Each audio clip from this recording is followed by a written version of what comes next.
దేశంలో paper leakage వివాదం ముదురుతున్న వేళ కీలక నిర్ణయం తీసుకుంది కేంద్రం. పరీక్షల్లో జరిగే అక్రమాలను అరికట్టేందుకు కఠిన చట్టాన్ని అమల్లోకి తెచ్చింది. ప్రివెన్షన్ ఆఫ్ అన్ఫెయిర్ మీన్స్ 2024 చట్టాన్ని నిన్నటి నుంచి అమలు చేస్తున్నట్లు గెజిట్ నోటిఫికేషన్ విడుదల చేసింది. ఇకపై పేపర్ లీకేజీలకు పాల్పడితే 10 ఏళ్లు జైలు శిక్ష, ₹1 కోటి వరకు జరిమానా ఉంటుందని నోటిఫికేషన్ జారీ చేసింది.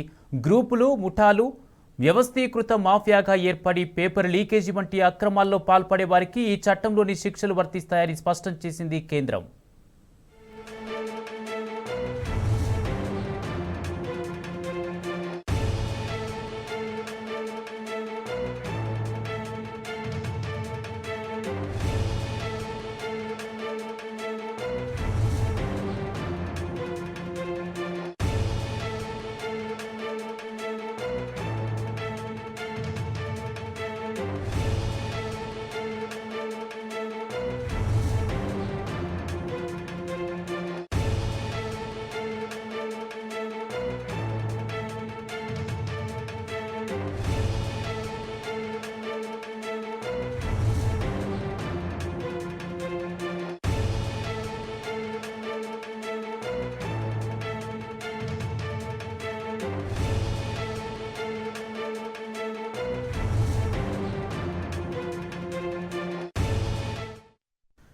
దేశంలో పేపర్ లీకేజీ వివాదం ముదురుతున్న వేళ కీలక నిర్ణయం తీసుకుంది కేంద్రం.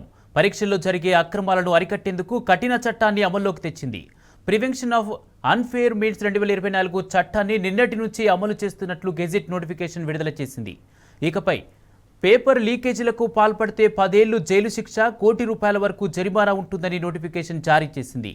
గ్రూపులు, ముఠాలు వ్యవస్థీకృత మాఫియాగా ఏర్పడి పేపర్ లీకేజీ వంటి అక్రమాల్లో పాల్పడే వారికి ఈ చట్టంలోని శిక్షలు వర్తిస్తాయని స్పష్టం చేసింది కేంద్రం.